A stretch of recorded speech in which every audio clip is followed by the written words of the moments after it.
most student pastors don't have a friendly, ongoing, outside of the meeting relationship with their senior pastor. I wish senior pastors knew how much their youth pastors do to be loyal to them and support them in the vision that they're casting.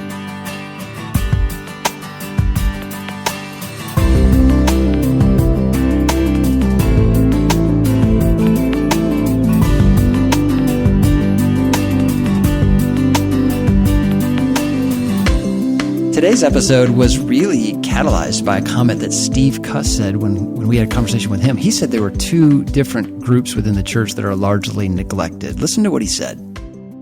I think two of the more neglected populations are pastors' wives and youth ministers. So we found that really interesting. We've had a lot of discussions on here about pastors' wives. We have not had an episode about student pastors. No, and we've gotten several requests about that, just addressing some of the challenges that student ministry leaders go through. And I'm really proud to be a part of a ministry like Lifeway that has a full-time team that thinks all day about how to help student pastors. And so let's jump right in. So on the show today, we have Ben Trueblood, who works with me at Lifeway. And Ben, tell us about you, what you do, and then introduce our other guest.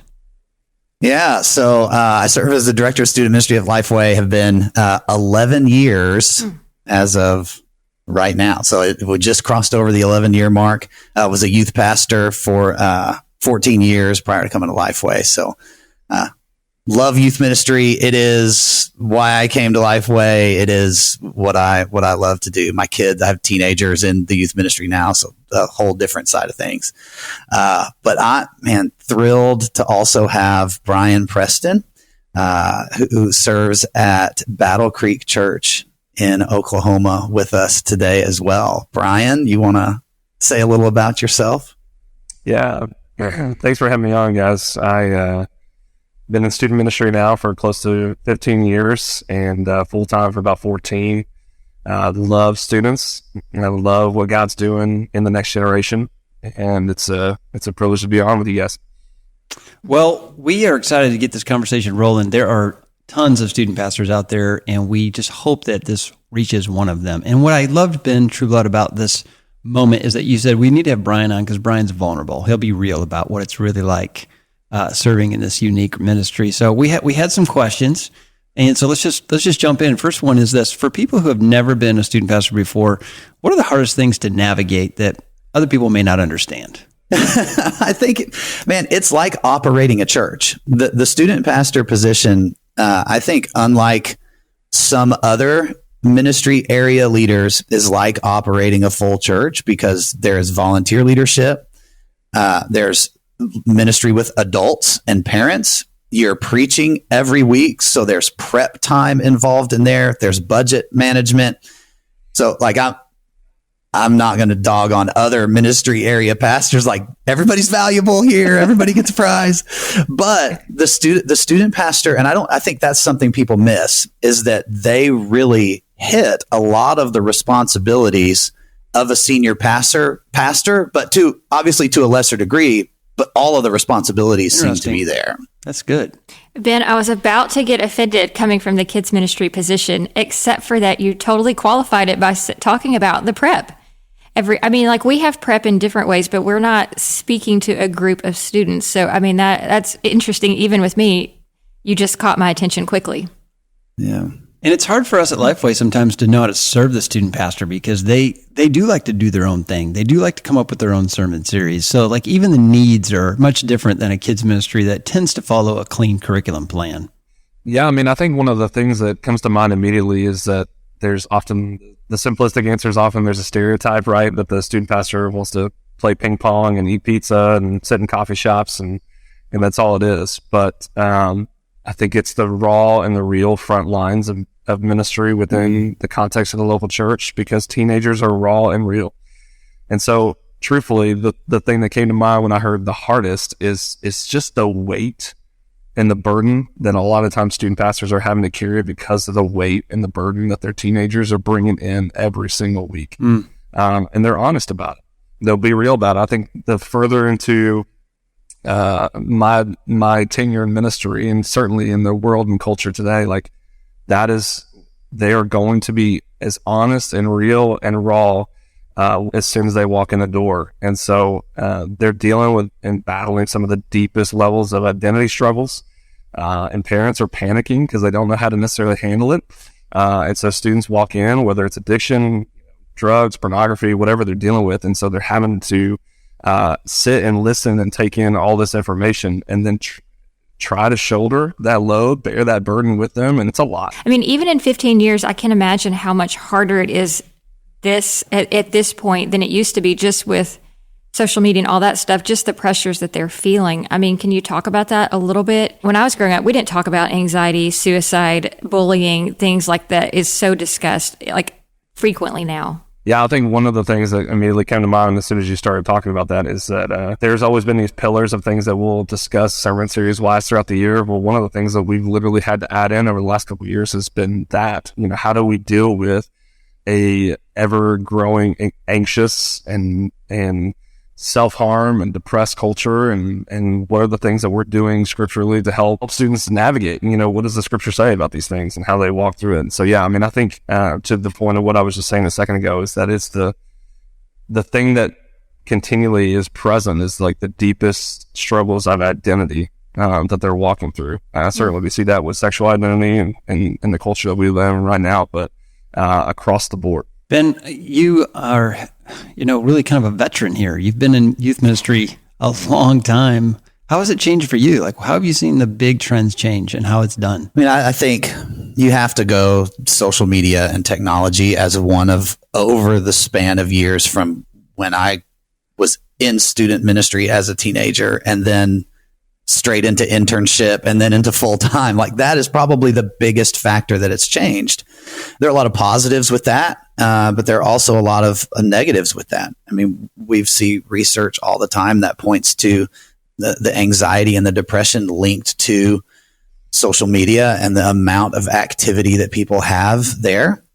So I think that is one of the biggest changing factors. And I think one of the cool things, if we take that and then match that up on another track with COVID, I think one of the good things that we saw in youth ministry coming out of COVID is this return to real relational student ministry. I think it kind of kicked our tails a little bit and said, hey, like, youth ministry needs to return to ultra relational, getting to know and connect with teenagers and connecting teenagers with each other. And there's a lot of damage, I think, that is being done in today's students because of the way they see relationships. They follow a celebrity online. They know all about them. They watch their TikToks. They watch all of their stuff, and they watch them through a screen, and they know the same information about that celebrity that you would know about a friend. And so they believe that's relationship, when I think the Bible has something significantly different to say about what relationships are and how they're had. So I think technology has changed the game in a massive way. And that, lined up with COVID, has returned student ministry in a lot of places to say, like, we have to get this right in teaching what relationships are and modeling them. I would agree. I think it's the question, what does that progression look like, especially with technology? And it's the question we've been asking for the last 10 years. But I think Ben's right. When you look at specifically the last couple of years, it has been the shifting taking place of a desire for the analog relationship. We're raising an entire generation that's only ever known relationship through a device. And so for them, and in a lot of things, right? Like, we don't crave what we've never experienced. And so once they're beginning to experience a face-to-face real relationship, they want it and they desire it. And I think that's the thing, is they're desperate for contact and personal relationship. For the student minister that's listening, how do they begin to create more and more relationships face-to-face instead of social media? Because, I mean, youth group, you used to go to them because that was the only time in the week that you got to see your friends outside of school. Now, of course, that's not the case, and that's not new information. So I just feel like it's probably very, very hard to create relationships. Yeah, I mean, I'll jump in. I think it literally has become the filter for not just going, okay, hey, why do we do these things? And then how are we going to do them? But now the filter of the how is going, is it relational? Are we creating an on-ramp for students to have personal interactions and connections every single time we gather, whether it's the week to week or an event like tonight, even as a great example, our Broken Arrow campus is doing a girls' night. And the whole thing is set up around friendships, but the whole thing is set up literally to help students meet other students face to face and learn how to have interaction conversations. Like, it's a progressive dinner deal that they're doing. And the whole thing is set up literally so that we can help them facilitate what it looks like to have an actual face to face conversation with somebody, because it's a lost art. What Brian is saying here, I think, is so important, because when we, in student ministry, we plan events, we think, okay, like, how are we going to connect students to the gospel, and what are the clear pathways that need to happen in everything we do for that? Relationships now, we're seeing, have to be a part of that pre-planning conversation. How are students going to be in relationship at this thing? Ben and Lynley, we're hearing from our BCM, our college ministries that are on campuses and colleges, now are doing events with conversation cards to help incoming freshmen know what questions to ask to start conversations with people. Right. Because it is a lost art. And so people are leaving student ministry, leaving high school, and showing up on college campuses and being taught how to notice, like, oh, I see that you have a backpack. You must like wearing backpacks. Like, how to get into a conversation. Like, do you like Patagonia or whatever? Right.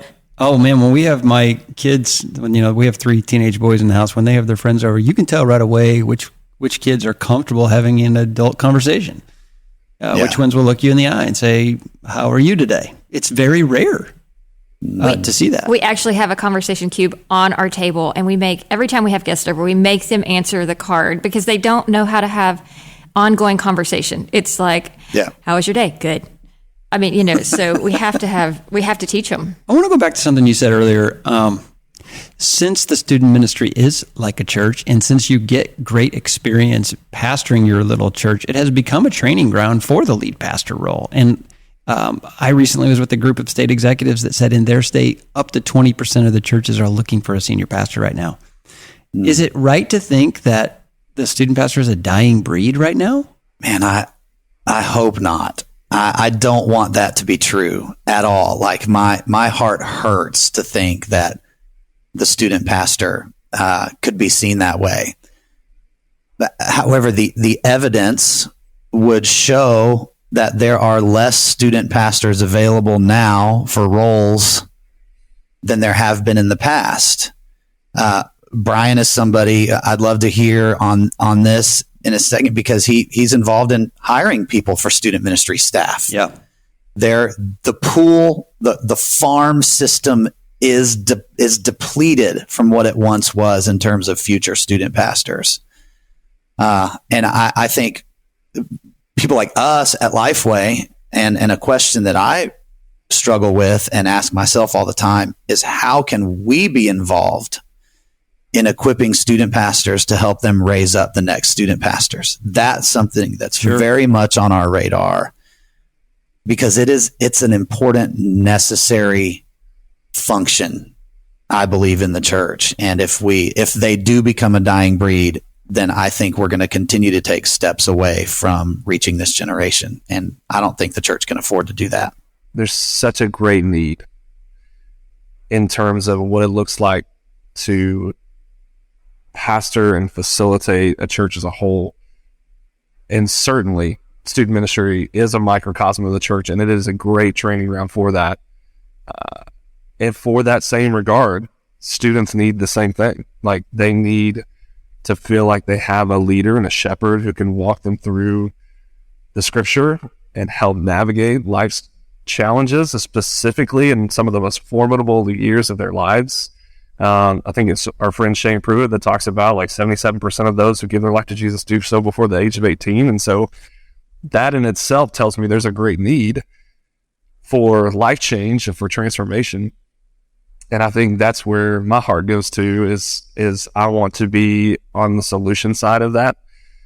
Certainly, I think, to Ben's point, if you had even asked me probably 3 or 4 years ago, I would agree. Like, it was scraping the bottom of the barrel sometimes, trying to network and find people, and probably is still true to some degree today. I think we kind of took the onus on ourselves as a church and just said, let's create that form system. And so, what does that look like to begin to develop people that are coming out of high school or out of college and walking alongside of our team and training them for ministry, those that feel called and have a heart to do so. And thankfully, over the last couple of years, we've been able to hire 3 of our own to be able to step into roles, and they're doing really well. So praise the Lord for that kind of, I guess, model or a team of people that are doing so to develop staff really well. But I think that has to be the new normal for a lot of churches, is, not necessarily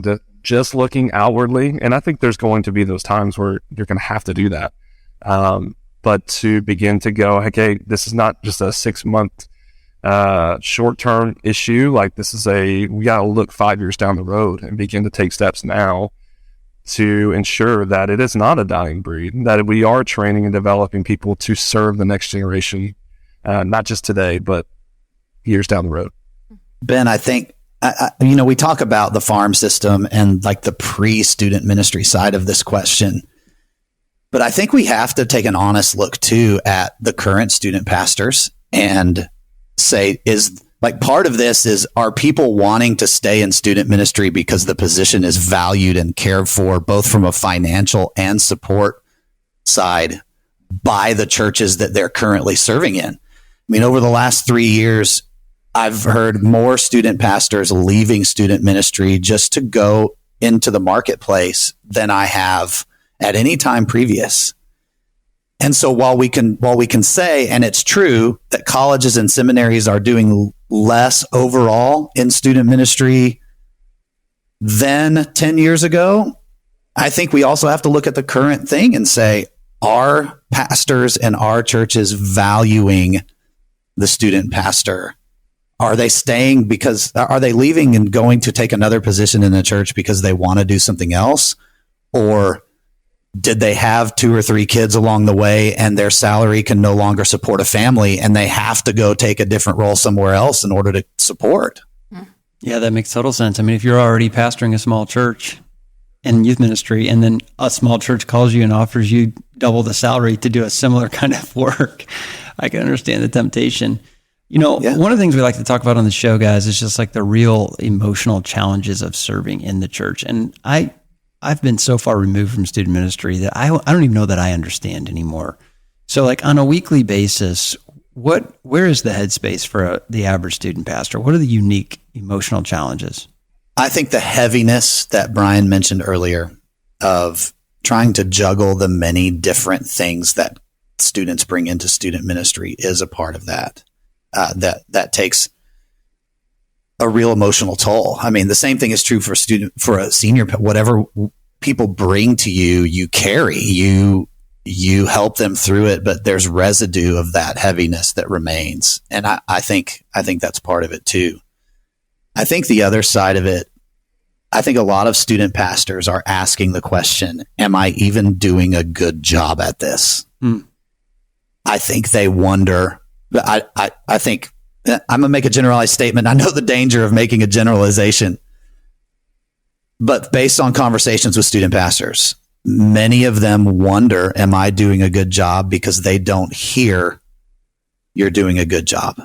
And there's some people pleasing seeking that's involved in that question for sure.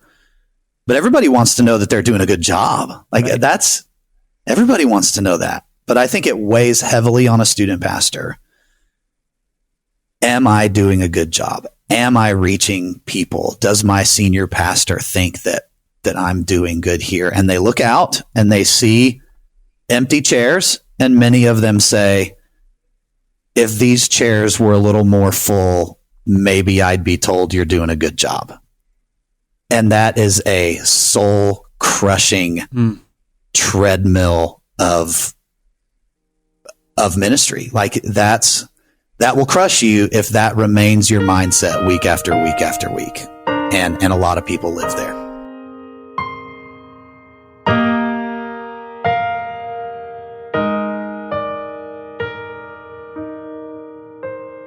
When he said, am I doing a good job? Mm-hmm. That feels like a question every pastor and women's minister and like everybody in ministry. Podcaster, after every time we record, I'm like, did I do okay? Was that okay? And we all want approval of people. And I can only imagine student pastors get a lot of complaints. You know, the camp registration was clunky, or this event went too long and parents were waiting in their cars, or, you know, it's just probably complaint after complaint. Registration process wasn't smooth. It was not efficient, all those things. So if you're listening and you have a good student pastor and you hope he stays, I would encourage you to find some really good things to say to his face and to bless him.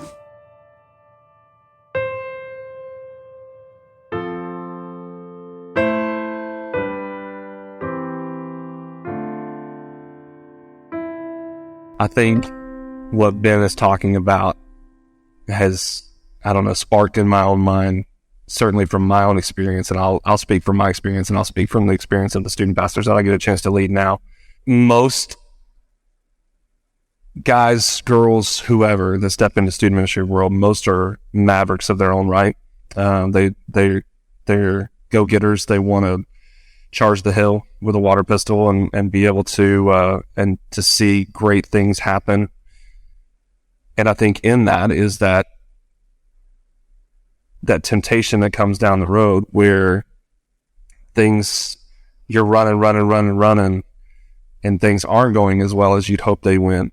And it's easy to walk into a season of discouragement, or to walk in moments like Ben just described, where because you are a little bit of that maverick personality, a lot of the other people within the church don't know how to come alongside of you or encourage you or to speak into you or speak life into you. And they kind of see you as though that person's always going to go and run and do their own thing. And I think a little bit of that is the fault of the youth pastor to not work overtime in sorts to walk across inter-office lines or divisional lines of other ministries and seek to serve and help and come alongside of other people, so that in the moments of desperation that they have other people in their corner fighting with them. And I think the other side of that is true too, of that it's easy to overlook because they are going 100 miles an hour, and they're always doing something. And I don't know if any of this is making sense, but I think for me, like I go back to a lot of our team even today, probably has a little bit of that overworked feeling, carrying the weight and the burden of the students that they lead every single week. Not just the students that they lead, but the volunteers that they lead, carrying the weight and the burden of potential failed marriages that they're having to navigate with their volunteers. And it's a lot. Like I have a 21-year-old student pastor on our team. Like it's a lot for a 21-year-old to lead 6th through 12th graders and have to navigate a potential divorce situation of a volunteer. You know what I mean? Like those are things that easily weigh and burden, but then the overworked aspect of there's always something more to do in student ministry world. There's always another event you can plan. There's always another need to be met. There's always another school campus to go to a soccer game that night. And the temptation is, if I fill up my schedule, I will look like I'm doing a lot, accomplishing a lot, or I'm pleasing people that tell me there's a need, and so I'm fitting that need to make it happen. And it just is this, like he said, the rat race or the hamster wheel of just feeling like you're constantly doing, but not a lot of great gospel advancement in that, because it feels a little superficial at times. I've always hurt for the student pastor because a lot of stuff happens at night. And if you're married, it's harder on the family than, say, kids ministry, because a lot of kids ministry stuff happens on Sunday morning.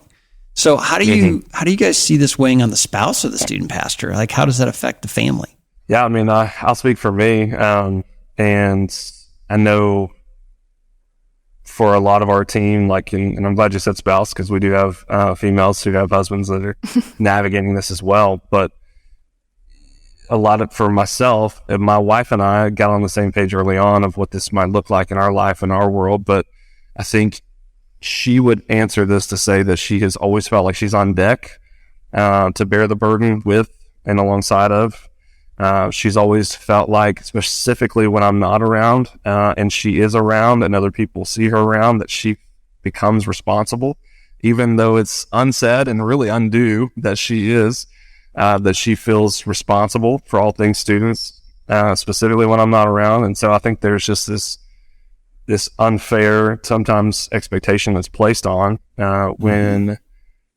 I don't say that, nobody around me is saying that, but Interesting. It's kind of the nature of it. We're called to it together, right? And so I think it is feeling like you're always on deck and having to be ready. Yeah, that's really interesting. I mean, I know even as being the wife to Ben, and I've heard this said so many times, is that when someone has to say something, if they can't get to him, they would say it to me. And I'm like, if he was a banker and didn't give you a loan, would you come to me and say, hey, he didn't give me that loan that I was hoping for? And so, it's like a great illustration. I mean, it's just so interesting that in the youth ministry, the same way. I mean, she's on deck. That's hard. I had not thought about the fact that when you leave the room, she's expected to be in charge. I had not thought about that. Yeah, when we came to Battle Creek 5 years ago, my wife was slow to step into even a place of service at first. But once she did, and honestly, because if I had told her to, she would have said no. But thankfully somebody else along the way had asked her, and she ended up stepping into what's now our junior high coordinator role, where she helps lead our junior high volunteers at our Broken Arrow campus. And in that, there's so many times that people come to her and say this or that, just hoping that it gets back to me. And there's so many times that she'll look at them and go, if you want that to be communicated to Brian, you should probably go tell him. She's just learned, right, the balance of that. But I think it's just always that feeling of, if I can't get to him, I'm going to say it to her, right? Mm-hmm. The expectations are so heavy, I think, for the spouse. I know that in moving out of the local church and into Lifeway, something that Kristen and I walked through with each other was the expectations that I didn't even realize were on her. Again, in a many times unsaid but lived out way. Nobody was saying these are the expectations on you as a spouse to a staff member. But it's the way it played out. Just the thought of everything's got to be put together and perfect and seen that way all the time. The answering questions piece of this was huge. And so we began to find out, Chris and I began to talk through all this kind of stuff that was under the surface that I didn't even realize was there. And I think sometimes pastors, they say things like what I'm about to say as a way to encourage and build up and say, we really think a lot of you as a spouse. But when they say things like, hey, here's our new pastor of whatever, and we really got lucky with their spouse, or their spouse is the best part of this hire, or whatever. I understand the tongue-in-cheek side of that, but what that says to the spouse is, here's now the giant bucket of expectations that you have to carry when you're not even hired to do the role. And it can be really weighty and hard. We have student pastors' wives, in this particular instance, who do a training session alongside our youth pastor training. And we hear time after time this particular issue, the weight of expectations, along with the nights being away, or Ben, you referred to a lot of the student ministry things happen at night. The time away from home, those two things together can cause a lot of damage fast in a student ministry environment.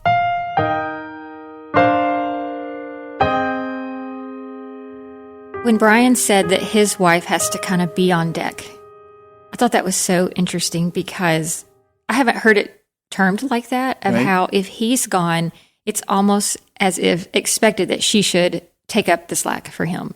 So if he's gone one Sunday and she's at the church and someone has a complaint, it's almost like she's the next best person to tell about so-and-so's problems.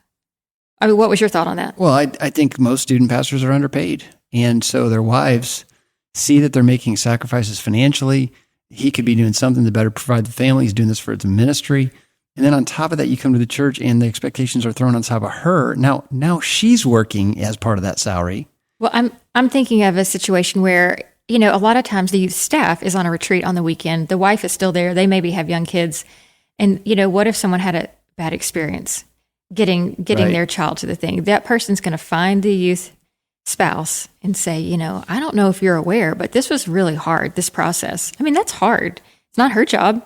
He's already not getting paid well. Like that naturally can create some resentment.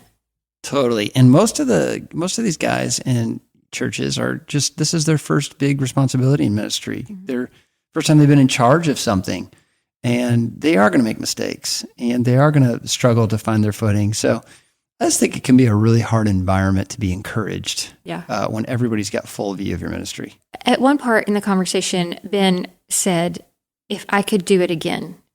And I think that we forget about that. The older we get, we look back and we made mistakes, and we all say, we all have scenarios that said, if I could do it again. And so I just hope that people listening to this would have some grace for some of these youth staff that are younger to say they're going to make mistakes and they're going to look back and say, if I could do this again. But I mean, you don't just write them off. Nobody hits or bats 1,000 in overreaction.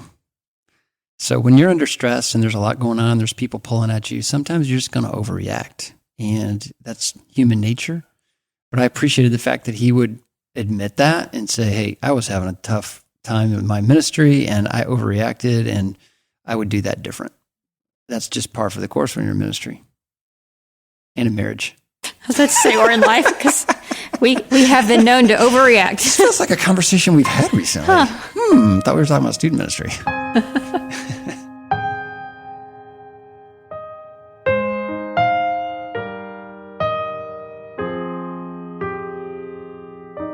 One particular instance that comes to mind was a conversation with a leader that I had. He was a great leader, really, I think, effective volunteer relationally.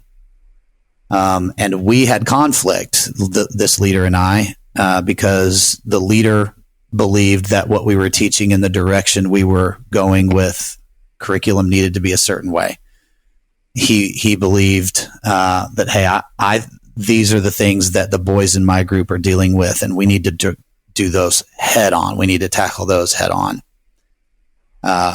And from a student pastor perspective, one of the things that I have to do is say, from a student ministry as a whole, what are we going to teach? And through the curriculum that we use, how are we going to develop people to walk more closely with Jesus on a holistic level? And then the job of the leader is to tailor that in their small group to what those students need to hear. Well, I handled this situation terribly wrong. And there was a lot of hurt on both sides. The leader ended up walking away and no longer serving in student ministry because of the division on how we were handling what we were teaching. If I were to go back into that situation, I would have done a lot better job listening to the leader than I did. What I tried to do was stand on the principles, the agendas, the way that I felt like the ministry was needing to be run, the decisions we needed to make to get to the finish line, the goal that I wanted to get to. But that leader didn't feel heard, regardless of whether I was right or not. And I think that's a leadership lesson I walked away with from that. Because he never served in student ministry again. He left. And when he left, so did the mentoring that he had with that group of boys. So did the relationships that he had with that group of boys that were in his group. And there's regret there for sure. When I came to Battle Creek, I came into the Broken Arrow campus is our largest campus, and it was without any staff people at the time. And so really I came into a dual role where I was having to lead the whole, but then step in and fill a void where there wasn't any staff here yet. And we made a lot of hires in those first few months. And so a lot of completely new team stepping in. And we made a lot of process changes. And one of those process changes was dealing with some new leader expectations of how we were going to shepherd and protect the students and the leaders. And every church has those type of processes and policies. And it was a couple weeks after those things were implemented that we ended up running into a situation with a leader and walking on alongside of him. And for the sake of a long story short, I'll just say that we ended up having to fire that leader. And what happened thereafter was me having no relational equity yet with any of those volunteers, having to let go a leader, to which you can fire a leader, by the way, having to let go a leader from serving, and that leader having a lot of relational equity within the student ministry. And so already feeling, one, behind the eight ball, two, having to navigate conversations with a lot of other volunteers now that marked me in different ways, because a lot of those conversations were really negative and really hard. And then obviously the group of boys that he led, the leader that we let go, and having to navigate now these young men and their families as well. And it was just for lack of better phrasing, a chaotic tornado situation. We're having to deal with all the fallout that happened afterwards. And by God's grace, we were able to walk through those things, but it was probably the hardest year of ministry I've ever faced, mainly because of that one situation that then took months to repair and to build relational equity with the ministry as a whole. And to this day, there are still some of those young men who are now in college, or the leaders that were serving at the time, who come back and say, "Hey, you all handled that really well, and I'm sorry for the part that I played in that." And though it feels certainly to the judge side of me redemptive to have those kind of conversations, it still has just marked a scar of just a lot of really crappy conversations that had to happen. Yeah. Ben, you worked at Lifeway now for years. You worked in the church. It's just not the same thing when you're letting a leader go at Lifeway than when you're letting a leader go in the church. Everybody's life is so interconnected in the body of Christ. And so you let one leader go, and there's this web of people that are grieving. Well, we've talked about even the hardest person has a following. Like everybody has a couple of friends or a couple of people. And so those people, if they can get other people stirred up, it can just get nasty fast. Well, and I think what happens in ministry a lot is you start to think about this growing group of people that's going to take you down. If you let this leader go, who all is going to join that person's side? And then before you know it, you've lost all leadership capital. So it's a tenuous thing when you've got leadership issues in a volunteer environment like that.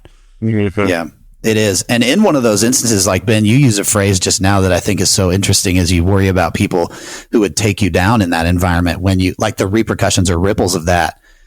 And I think that mindset can cause havoc for people too. If your mind is, okay, who is, like, there are people always trying to take me down in this, that can really cripple a person's desire to take risks or be innovative in ministry or make the wrong people mad. And those things happen. Right. And it's a sad reality of working in the church sometimes, but it's out there.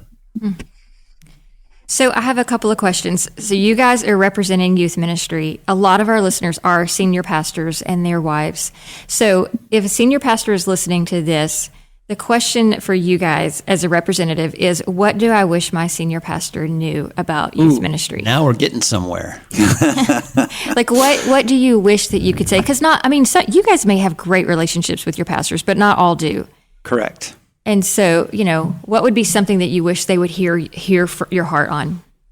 Yeah, Lynley, I would say most don't have that relationship. Not that every relationship is adversarial, but most student pastors don't have a friendly, ongoing, outside of the meeting relationship with their senior pastor. That is interesting. That's true. I had one in the churches that I served that, like, we had relationship outside of the office. Where you felt like if you left the church, you would continue to be friends. Yeah, that's right. Other than that, it was like a professional business relationship kind of feel. Yeah.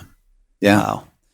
So I think I would tackle this question this way, that I wish senior pastors knew how much their youth pastors do to be loyal to them and support them in the vision that they're casting. Good word. Because I think a lot of times the stereotype of the student pastor is that they are rogue and they are doing their own thing, and I've got to rein this person in.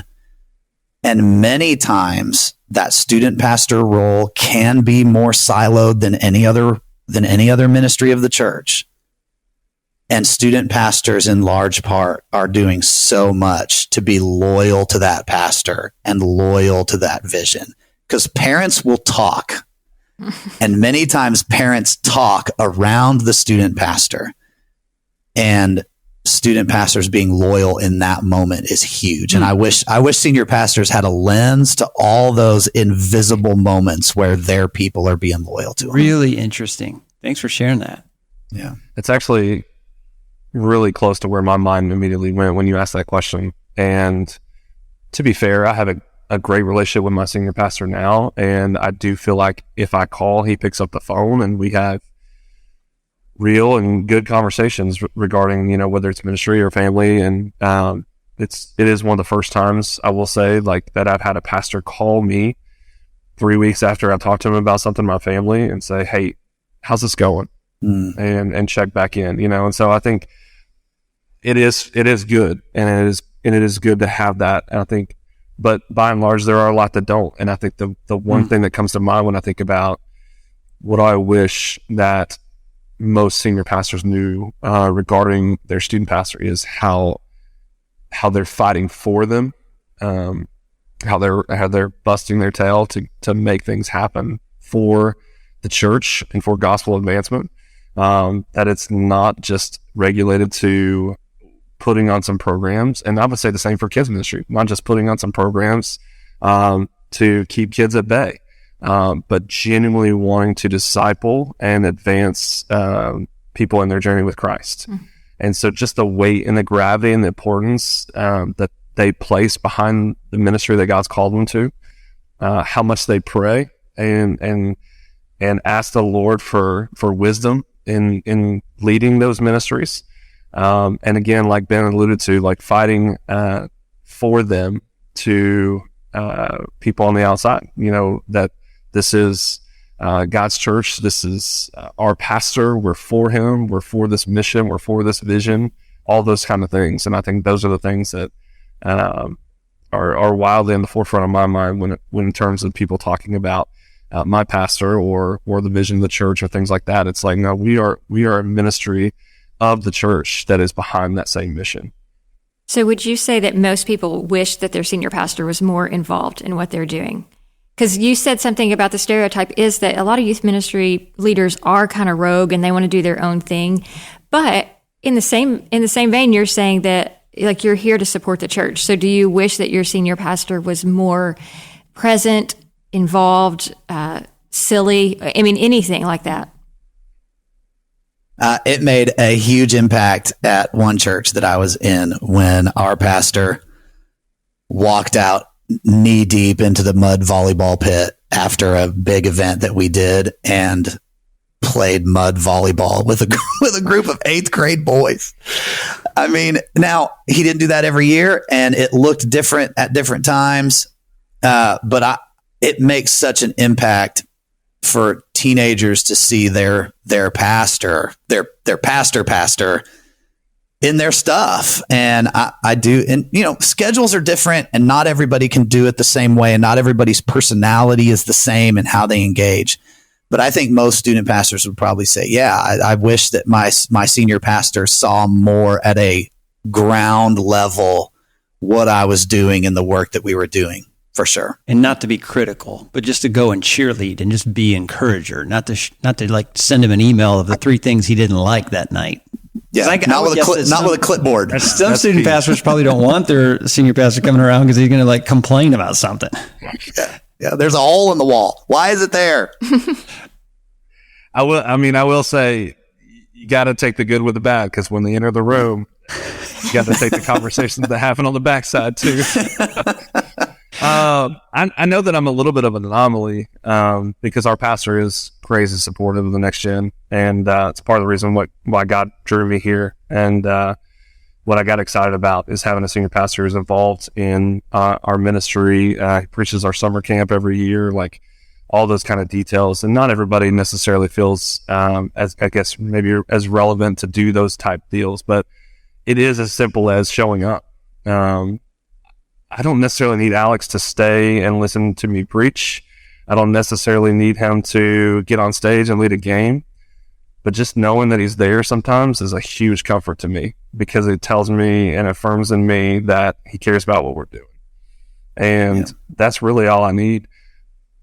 And I think most guys would say if their pastor would just show up, it would be a huge gift to affirm the work that they're doing, and that they genuinely feel like he cares about what they do. Yeah. A distant, you're doing a good job doesn't go as far as a present, you're doing a good job. Yeah. It's good. Or even let's go to lunch. I just want to hear how you're doing kind of relational connection from the senior pastor. I'm sure it would mean a lot. Yeah.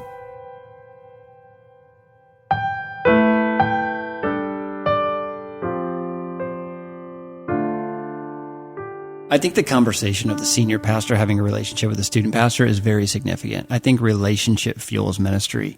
Years ago, I was hanging out with a guy named Ryan who worked for a pastor who I thought truly was like the closest thing to Jesus. And I said, Ryan, what is it like to work with Danny?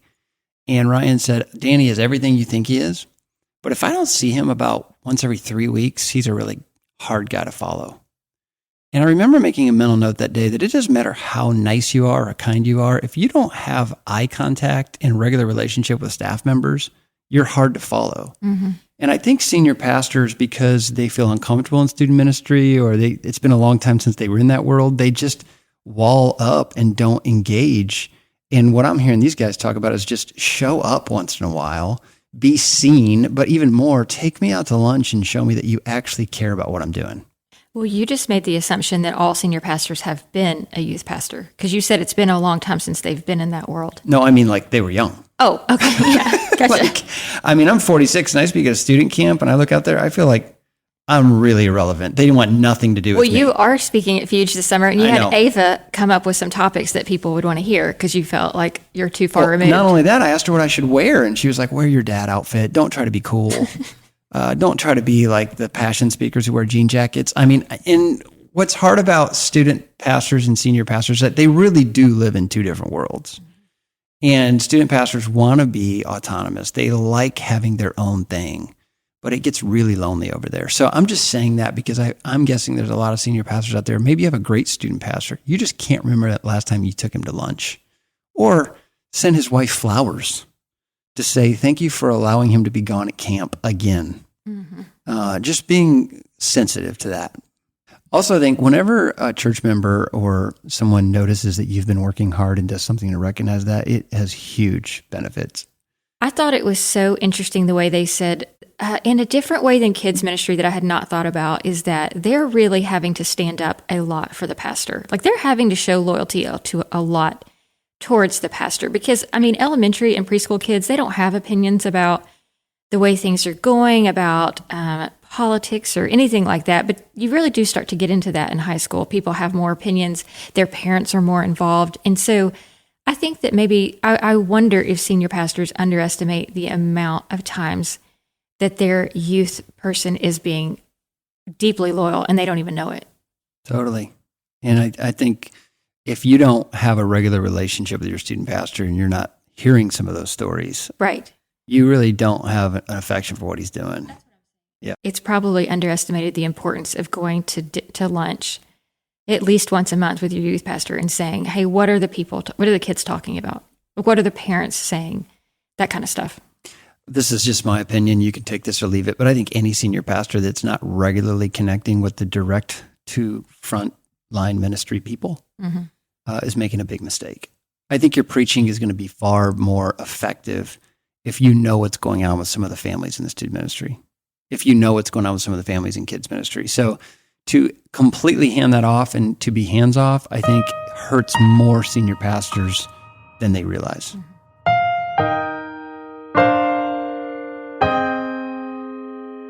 So a lot of our listeners are tiny church pastors who don't have a staff, and so they don't have youth pastors. And so for them, is there any tip that you could give that helps them think, okay, we don't have the financial means to have a youth pastor, but I can do something? Like, is there anything that you've seen has been a big hit that is easy on the budget, easy on them, anything? Great question. 100%.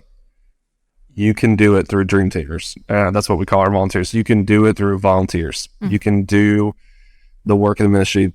Pastors are called to be shepherds and to be equippers. And if there's one mantra that I will say until I die, is that I don't need to do the work in the ministry. I need to equip others to do it. And I think for a senior pastor who maybe doesn't have the capacity or the financial ability to hire somebody, find the people in the church that care about the next generation and equip them to do it. Send them to where they need to be sent to be trained, do what they need to do, pour into them. But that is the key, is finding people who are willing to do it. I mean, even though we are a large church with several student staff on our staff team, we still facilitate all of our ministry through Dream Teamers. We want to equip other people to do the work of the ministry, and absolutely, they have the capacity in their church sitting in their seats right now. What we found on from a research standpoint that speaks to this specific question is the greatest indicator of someone staying connected to the church after they graduate high school was the number of spiritual mentors they could identify during their high school years.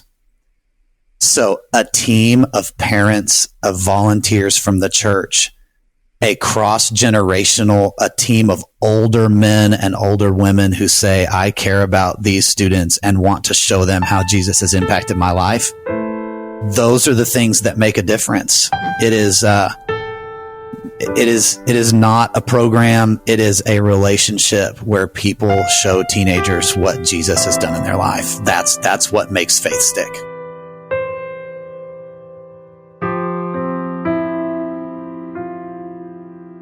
The Glass House is a production of Lifeway. It's produced and edited by Angie Elkins, sound engineering by Dale Sandberg, original music by Robert Elkins, photography by Rebecca McVeigh, and artwork by Heather Barzynski. We are your hosts, Ben and Lynley Mandrell. Thanks for listening.